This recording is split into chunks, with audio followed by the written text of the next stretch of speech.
আজকে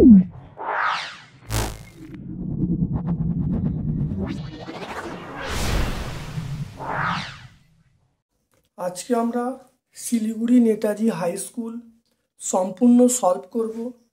ভিডিওটা প্রথম থেকে শেষ পর্যন্ত দেখার জন্য ক্লাস 9-এর সকল ছাত্রছাত্রীদের কাছে আমার বিশেষ আবেদন রইল।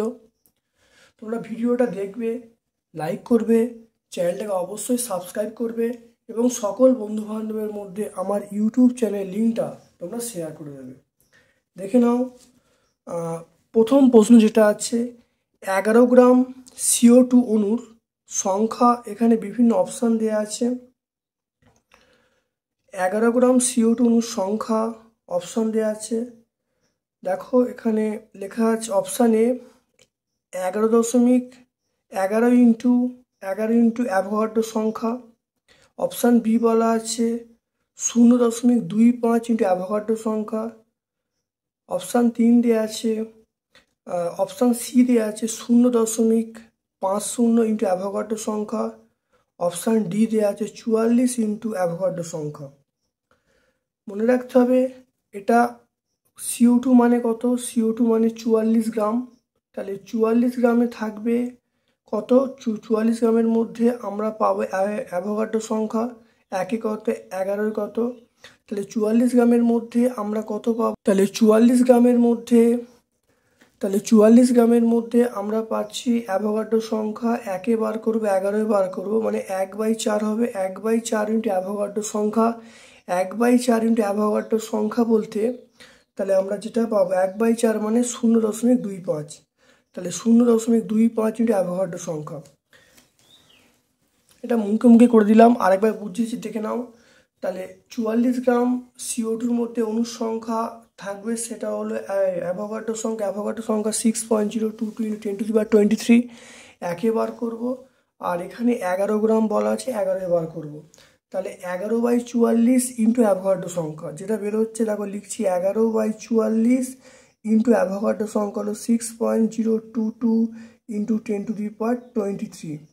তাই হলো। তাহলে এখানে দেখো এটা কাটাকুটি করলে তাহলে 1/4 মানে আমরা লিখবো 0.25 ইন্টু ইন্টু অ্যাভোগাড্রো সংখ্যাটা থাকবে। তাহলে অ্যাভোগাড্রো সংখ্যা মানে ওটা আসছে 6.022 ইন্টু 10⁻23। তাহলে এটা কোন অপশানে পাবে, এটা অপশান বি এতে পাওয়া যাচ্ছে। দুয়েরটা দেখো, জলবিন্দু গোলাকার হয় কারণ, জলবিন্দু গোলাকার হয় অপশান বি পৃষ্ঠটান। এখানে জলবিন্দু গোলাকার হয়, অপশান এ সান্দ্রতা, অপশান বি পৃষ্ঠটান, অপশান সি প্লবতা, অপশান ডি আর্কিমিডিসের নীতি। এটা আমরা অপশান বি বলবো, পৃষ্ঠটান। 3 নম্বর, এটা হলো 1 AMU। 1 AMU মানে 1 AMU মানে হলো 1 AMU মানে হলো 1.66 ইন্টু 10⁻24 গ্রাম, 1.66 ইন্টু 10⁻23 গ্রাম, 1.66 ইন্টু 10⁻24 গ্রাম, 1.66 ইন্টু 10⁻24। তাহলে এখানে দেখা যাচ্ছে 1.6, অপশান সি দেখো 1.66 ইন্টু 10⁻24 গ্রাম। আর অপশান ডি কিন্তু এখানে বলা আছে একই দেওয়া আছে 1.66 ইন্টু 10⁻24 গ্রাম। এটা আমরা দুটো অপশান একই আছে, তাহলে সি এবং ডি একই আছে, তাহলে এটা হলো অপশান সি এবং ডি দুটোই হবে। তাহলে দুটো একই দেওয়া আছে, তাহলে অপশান সি এবং অপশান ডি। তারপরে দেখে নাও, লিটমাসের অ্যাসিড দ্রবণে বর্ণ, লিটমাসে অ্যাসিড দ্রবণে বর্ণ কি হবে, অপশান এ লাল, অপশান বি নীল, অপশান সি হলুদ, অপশান ডি হলো বেগুনি। তাহলে এটা মনে রাখতে হবে, অপশান এ হবে লাল।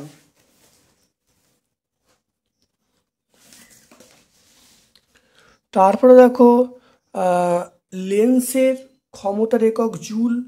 লেন্সের ক্ষমতার একক option A joule, option B newton, option C watt, option C হলো দেখো 5 নম্বর প্রশ্ন আছে ক্ষমতার একক, option A joule, option B newton, option C watt, option D কিগ্রা। মনে রাখতে হবে জুলটা হলো কার্যের এসআই একক, নিউটন হলো বলের এসআই একক, ওয়াট হলো ক্ষমতার এসআই একক, কিগ্রাট হলো ভরের এসআই একক। তাহলে অবশ্যই আমরা অপশান সি বলবো, সেটা ওয়াট। দেখো তারপরে লেবুর রসের পিএইচ কত? লেবুর রসের পিএইচ অপশান দেওয়া আছে 0, অপশান বি 0-র কম, অপশান এ 0, অপশান বি 7-এর কম, অপশান সি 7-এর সমান, অপশান ডি 7-এর বেশি। তাহলে অবশ্যই অপশান বি হবে, সেটা হলো 7-এর কম। তারপরে দেখো অ্যালুমিনিয়াম হাইড্রোক্সাইডটি একটি অপশান এ কীটনাশক, অপশান বি ক্ষারনাশক, অপশান সি হলো অম্লনাশক, অপশান সি হলো অম্ল, অপশান ডি হলো অম্লনাশক। তাহলে অবশ্যই আমরা বলবো অম্লনাশক বা অ্যান্টাসিড। তারপরে দেখো 8 নম্বর প্রশ্ন, প্রশমন দ্রবণের লিটমাসের বর্ণ। অপশান এ বেগুনি, অপশান বি কমলা, অপশান সি হলুদ, অপশান ডি হলো লাল। এটা অবশ্যই অপশান এ হবে, সেটা হলো বেগুনি। তারপরে দেখো গ্রুপ বি এর 2-1 2 গ্রাম অণু জল, মানে কত গ্রাম অণু জল? এটা বলছে, এটা আমরা বলবো 36 বলবো। অর্থাৎ 2 গ্রাম অণু জল মানে 36 গ্রাম অণু জল। তারপর দেখো অথবার প্রশ্ন আছে, অথবার প্রশ্ন হলো, সেটা হলো 1 গ্রাম পরমাণু অক্সিজেন বলতে কত গ্রাম অক্সিজেন বোঝায়? 1 গ্রাম পরমাণু অক্সিজেন বলতে এটা হলো 16 গ্রাম বোঝায়, 16 গ্রাম। তারপর দেখো 2-টা আর্কিমিডিসের নীতি বিবৃত করতে বলছে।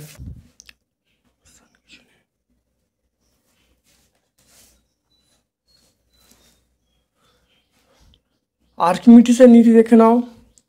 কোনো বস্তুকে স্থির তরল বা গ্যাসে আংশিক বা সম্পূর্ণরূপে নিমজ্জিত করলে বস্তুর ওজনের আপাত হ্রাস ঘটে। এই আপাত হ্রাস বস্তু দ্বারা অপসারিত তরল বা গ্যাসের পদার্থের ওজনের সঙ্গে সমান হয়। কোনো বস্তুকে স্থির তরল বা গ্যাসে আংশিক বা সম্পূর্ণরূপে নিমজ্জিত করলে বস্তুর ওজনের আপাত হ্রাস ঘটে। এই আপাত হ্রাস বস্তু দ্বারা অপসারিত তরল বা গ্যাসের পদার্থের ওজনের সমান হবে। দেখে নাও ভালো করে। তারপরে হলো পৃষ্ঠটান একক লিখতে বলছে। পৃষ্ঠটানের আমি এসআই একক বলি, তাহলে নিউটন পার মিটার। তাহলে নিউটন পার মিটার হলো এসআই একক, তাহলে নিউটন পার মিটার এসআই একক আমরা বলবো। তারপরে দেখো 4 নম্বর প্রশ্ন, অতিরিক্ত দ্রবণ কাকে বলে? অতিরিক্ত দ্রবণ কাকে বলে? দেখে নাও। নির্দিষ্ট উষ্ণতায় কোনো সম্পৃক্ত দ্রবণে যে পরিমাণ দ্রাব্য থাকা সম্ভব, বিশেষ অবস্থায় যদি তার থেকে বেশি পরিমাণ দ্রাব্য দ্রবীভূত থাকে, তাহলে সেই দ্রবণকে সেই উষ্ণতায় ওই দ্রাবের অতিরিক্ত দ্রবণ বলে। কোনো নির্দিষ্ট উষ্ণতায় কোনো সম্পৃক্ত দ্রবণে যে পরিমাণ দ্রাব্য থাকা সম্ভব, কোনো বিশেষ অবস্থায় যদি তার থেকে বেশি পরিমাণ দ্রাব্য দ্রবীভূত থাকে, তাহলে সেই দ্রবণকে সেই উষ্ণতায় ওই দ্রাবের অতিরিক্ত দ্রবণ বলে।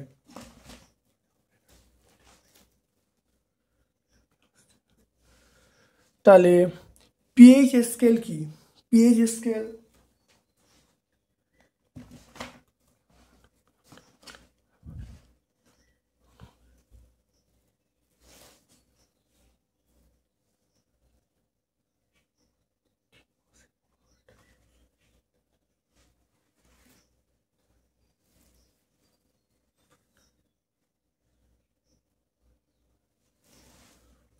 তাহলে পিএইচ স্কেল কাকে বলে? অর্থাৎ যে স্কেলের সাহায্যে দ্রবণের অম্লত্ব এবং ক্ষারত্বকে পিএইচ এর মানের মাধ্যমে প্রকাশ করা হয় তাকে পিএইচ স্কেল বলে। যে স্কেলের সাহায্যে দ্রবণের অম্লত্ব ও ক্ষারত্বকে পিএইচ এর মানের সাপেক্ষে প্রকাশ করা হয় তাকে পিএইচ স্কেল বলে। তারপরে দেখো অম্লবৃষ্টি কাকে বলে বা অম্লবৃষ্টি কি দেখে নাও। অম্লবৃষ্টি ভালো করে দেখে নাও। অম্লবৃষ্টি প্রধানত H2SO4, HNO3, H2CO3 এবং HCl মিশ্রিত বৃষ্টি। অর্থাৎ বিভিন্ন অ্যাসিড মিশ্রিত যে বৃষ্টিটা তাকে আমরা অম্লবৃষ্টি বলবো। অম্লবৃষ্টিতে পিএইচের মান 3.5 থেকে 5.6 মধ্যে হয়। তাহলে বৃষ্টির জলের সঙ্গে বিভিন্ন অ্যাসিড মিশে যায়, বিভিন্ন জলের সঙ্গে অর্থাৎ বৃষ্টির জলের সঙ্গে অ্যাসিড মিশে যায়, সেই বৃষ্টিকে আমরা অম্লবৃষ্টি বলবো। যে অ্যাসিডগুলো মিশে থাকে সেগুলো H2SO4, HNO3, H2CO3, HCl এগুলো মিশে থাকে। পিএইচের মান কত হবে? 3.5 থেকে শুরু করে 5.6।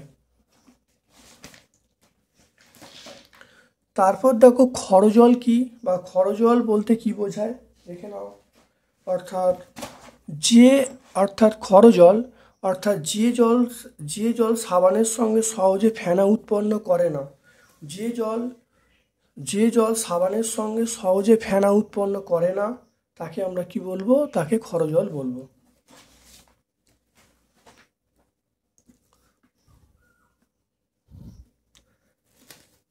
তারপরে দেখে নাও কার্বন স্কেলে ক্লোরিনের পারমাণবিক ভর 35.5 কথার অর্থ কী দেখে নাও। কার্বন স্কেলে ক্লোরিনের পারমাণবিক ভর 35.5 কথাটির অর্থ হলো ক্লোরিনের একটি পরমাণু অন্য একটি কার্বন পরমাণু ভরের 1/12 অংশের তুলনায় 35.5 গুণ ভারী। তাহলে কার্বন স্কেলে তাহলে কথা অর্থ হলো ক্লোরিনের একটি কার্বন পরমাণু ভরের 1/12 অংশের তুলনায় 35.5 গুণ ভারী।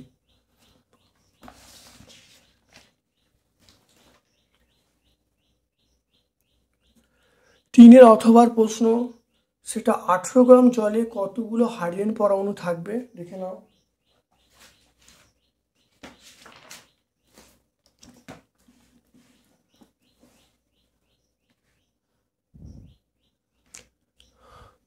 তাহলে জলের একটি অণুতে হাইড্রোজেন পরমাণুর সংখ্যা দুটো,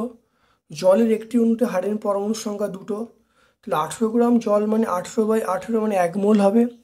তাহলে 1 মোল জলে সেটা হলো H পরমাণুর সংখ্যা, সেটা হলো অ্যাভোগাড্রো সংখ্যা ইন্টু 2, তাহলে 2 ইন্টু অ্যাভোগাড্রো সংখ্যা গুণ করলে 12.044 ইন্টু 10 × 23, অর্থাৎ 12.044 ইন্টু 10⁻23টি এতগুলো হাইড্রোজেন পরমাণু থাকবে। তারপর দেখো ভাসমান বস্তুর সাম্যের শর্তগুলি বিবৃত করতে বলছে দেখে নাও। 1 নম্বর হলো ভাসমান বস্তুর ওজন এবং অপসারিত তরলের ওজন সমান হতে হবে। ভাসমান বস্তুর ওজন এবং অপসারিত তরলের ওজন সমান হতে হবে। অপশান বি হলো বস্তুর ভার কেন্দ্র এবং প্লবতা কেন্দ্রকে একই উল্লম্ব রেখায় থাকতে হবে।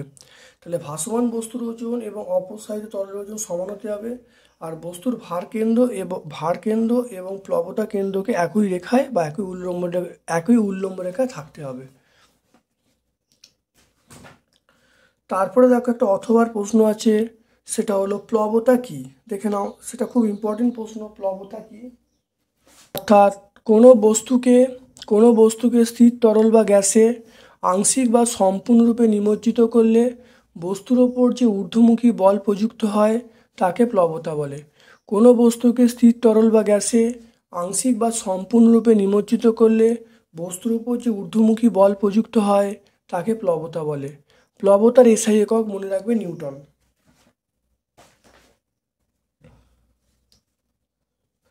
তারপরে দেখো বলা আছে দাব্যতা কাকে বলে।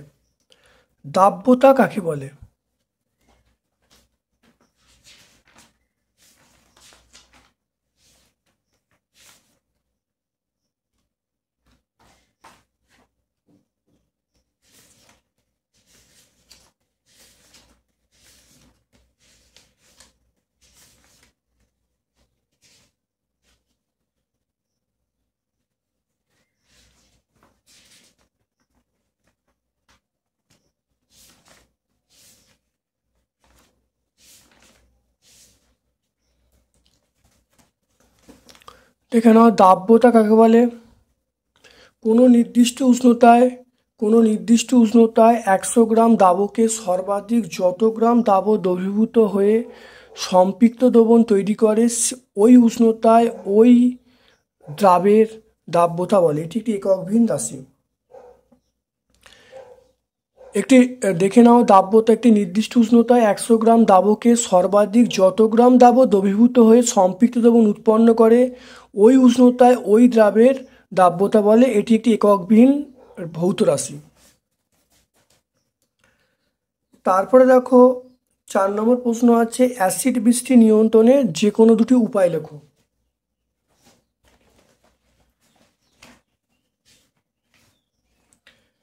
খুব ভালো করে দেখে নাও মন দিয়ে, অ্যাসিড বৃষ্টি নিয়ন্ত্রণের উপায়গুলো দেখে নাও। মোটর গাড়ি, তাপবিদ্যুৎ কেন্দ্র, কলকারখানা, ধাতু নিষ্কাশন কেন্দ্র ইত্যাদিতে তেল বা কয়লার দহনের ফলে উৎপন্ন সালফার, নাইট্রোজেন এবং কার্বনের যে গ্যাসীয় অক্সাইডগুলি নিঃসরণ সেটা নিয়ন্ত্রণ করতে হবে। অর্থাৎ মোটর গাড়ি, তাপবিদ্যুৎ কেন্দ্র, কলকারখানা, ধাতু নিষ্কাশন কেন্দ্র ইত্যাদিতে যে তেল এবং কয়লা দহনের ফলে উৎপন্ন সালফার, নাইট্রোজেন, কার্বনের গ্যাসীয় অক্সাইড নিঃসরণগুলো সে নিয়ন্ত্রণ করতে হবে। নাম্বার 2 হলো জীবাশ্ম জ্বালানির ব্যবহার। দেখো, জীবাশ্ম জ্বালানির ব্যবহার যত সম্ভব হ্রাস করতে হবে। জীবাশ্ম জ্বালানির ব্যবহার যত সম্ভব হ্রাস করতে হবে, এটা মনে রাখতে হবে।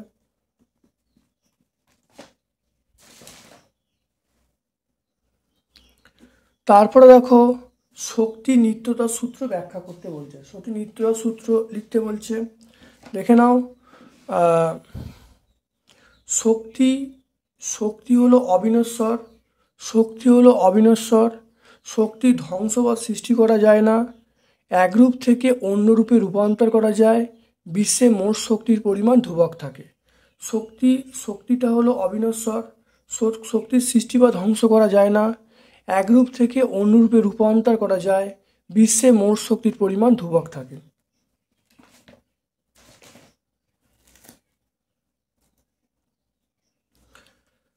তারপর দেখো, গ্রুপ ডি এর যে প্রশ্ন আছে সেটা হলো 298 কেলভিন তাপমাত্রায় 2.5 গ্রাম দাবক এবং 25 গ্রাম জলে সম্পৃক্ত দ্রবণ উৎপন্ন করে, দ্রবণের দাব্যতা কত?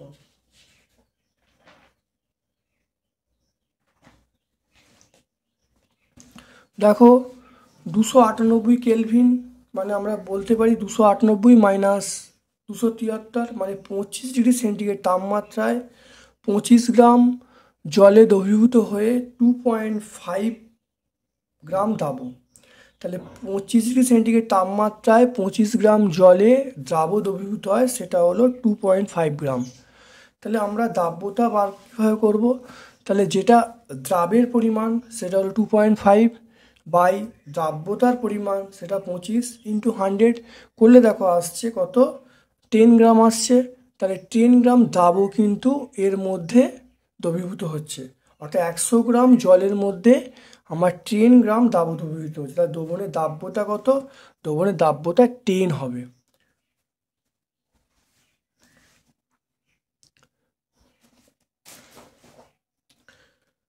তারপর দেখো, প্লবতা কাকে বলে? প্লবতার এসে একক এই মাত্র হলো। দেখো এখানে এই 3-এর দাগের 2-এর অথবার প্রশ্নটা এই মাত্র বললাম, প্লবতা কাকে বলে তার একক বলে দিয়েছি। এখানেও দেখো সেম প্রশ্ন আছে, প্লবতা কাকে বলে, প্লবতার একক, এটা হয়ে গেল। তারপর দেখো অথবার প্রশ্ন আছে, তরলে ভাসমান থাকা শর্তগুলি লেখো। অনেকটা এইটার মতো, ওই 3-এর 2-এরটার মতো অনেকটা। দেখে নাও, কোনো বস্তুর ওজন ডব্লু, ঊর্ধ্বমুখী প্লবতা W1। যদি W সমান W1 হয় তাহলে বস্তু তরলে পূর্ণ নিমজ্জিত অবস্থায় ভাসবে। যদি ডব্লুটা লেস দ্যান W1 হয় তাহলে বস্তু ডুবে থাকলে বস্তুটি তরলের মধ্য দিয়ে ওপর দিয়ে উঠতে শুরু করবে। তাহলে যদি সমান হয় অর্থাৎ বস্তুর ওজন ঊর্ধ্বমুখী প্লবতা সমান হলে পূর্ণ নিমজ্জিত অবস্থায় ভাসবে। আর যদি ডব্লুটা লেস দ্যান W1 হয় তাহলে বস্তু ডুবে থাকা অবস্থায় সেটা ওপরের দিকে উঠতে থাকবে। তারপরে দেখো 3-এর প্রশ্নটা আছে, সেটা হলো অম্লরাজ কাকে বলে? অম্লরাজ কাকে বলে? দেখো অম্লরাজ কাকে বলে দেখে নাও। 3 আয়তন গাঢ় HCl, 3 আয়তন গাঢ় HCl ও 1 আয়তন গাঢ় H2O3 মিশ্রণকে অম্লরাজ বলে। এর ব্যবহার হলো সোনা, প্ল্যাটিনাম প্রভৃতি বড় ধাতু দ্রবীভূত করতে অম্লরাজ ব্যবহার করা হয়। এটা হলো ব্যবহার হয়ে গেল। এবারে কেন, দেখো কোশ্চেন দেওয়া আছে প্ল্যাটিনাম AU মানে PtAU অম্লরাজে দ্রবীভূত হয় কেন? মনে রাখবে অম্লরাজ হলো শক্তিশালী অক্সিডাইজিং এজেন্ট। তাহলে অম্লরাজ হলো শক্তিশালী অক্সিডাইজিং এজেন্ট। অম্লরাজ PtAUকে প্রথমে অক্সিডাইজ করে দ্রবীভূত করে। তাহলে প্রথমে অক্সিডাইজ করে, পরে দ্রবীভূত করে। তাহলে অম্লরাজ হলো তীব্র বা শক্তিশালী অক্সিডাইজিং এজেন্ট। অম্লরাজ PtAUকে প্রথমে অক্সিডাইজ করে দ্রবীভূত করে। প্রশ্ন দেখো ইমালশন কাকে বলে? উদাহরণ সহযোগে শ্রেণীবিন্যাস করো। দেখো ইমালশন কাকে বলে ভালো করে দেখে নাও, খুব ইম্পর্টেন্ট প্রশ্ন। ইমালশন বা অপদ্রব্য একটি তরল পদার্থের মধ্যে অমিশ্রণীয় অপর একটি তরল পদার্থ ক্ষুদ্র ক্ষুদ্র বিন্দুর আকারে ব্যাস 10⁻⁷ সেন্টিমিটার 10⁻⁷ সেন্টিমিটার থেকে 10⁻⁵ সেন্টিমিটার বিস্তৃত থেকে যে কোলয়েড দ্রবণ গঠন করে তাকে আমরা ইমালশন বলবো। ইমালশন দুরকম হয়, একটা হলো জলে তেল জাতীয় ইমালশন, যেটা হলো দুধ এবং ভ্যানিশিং ক্রিম। আর একটা হলো তেলে জল জাতীয় ইমালশন, সেটা হলো মাখন, কড লিভার, কোল্ড ক্রিম। তাহলে একটা হলো আমরা বলবো জলে তেল জাতীয় ইমালশন, সেটা দুধ, ভ্যানিশিং ক্রিম এগুলোর মধ্যে পড়বে। তেলে জল জাতীয় ইমালশন, সেটা হলো মাখন, কড লিভার, কোল্ড ক্রিম এগুলো আমরা বলবো। তারপরে দেখো টিন্ডাল প্রভাব কি, এর প্রয়োগ লিখতে বলছে। কোলয়েড দ্রবণের মধ্য দিয়ে আলোকরশ্মি পাঠালে কোলয়েড কণাগুলি দ্বারা আলোর বিক্ষেপণ ঘটে এবং কোলয়েডের মধ্য দিয়ে আলোর গতিপথ পাশ থেকে দেখা যায়। এই ঘটনাকে টিন্ডাল প্রভাব বলে। কোলয়েড দ্রবণের মধ্য দিয়ে আলোকরশ্মি পাঠালে কোলয়েড কণাগুলি দ্বারা আলোর বিক্ষেপণ ঘটে এবং কোলয়েডের মধ্য দিয়ে আলোর গতিপথ পাশ থেকে দৃশ্যমান হয়। এই ঘটনাকে টিন্ডাল প্রভাব বলে। আচ্ছা, টিন্ডাল প্রভাব ধর্মের সাহায্যে কোলয়েড এবং প্রকৃত দ্রবণের মধ্যে আমরা পার্থক্য নির্ণয় করতে পারি। তারপর দেখো লাস্ট প্রশ্ন, সেটা হলো উভধর্মী অক্সাইড কাকে বলে? উদাহরণ দিতে বলছে, দেখে নাও। সব অক্সাইড অ্যাসিড এবং ক্ষারের সঙ্গে বিক্রিয়া করে লবণ ও জল উৎপন্ন করে তাদের উভধর্মী অক্সাইড বলে। যেসব অক্সাইড অ্যাসিড ও ক্ষারের সঙ্গে বিক্রিয়া করে লবণ ও জল উৎপন্ন করে তাদের উভধর্মী অক্সাইড বলে। যেমন আমরা কি বলবো, যেমন জিঙ্ক অক্সাইড বলবো, অ্যালুমিনিয়াম অক্সাইড বলবো। তাহলে এটা হলো জিঙ্ক অক্সাইড বলবো, তারপরে আমরা বলবো অ্যালুমিনিয়াম অক্সাইড বলবো। তাহলে আমরা এখানে কি বলবো, ZnO + 2HCl, সেটা হলো ZnCl2 + H2O।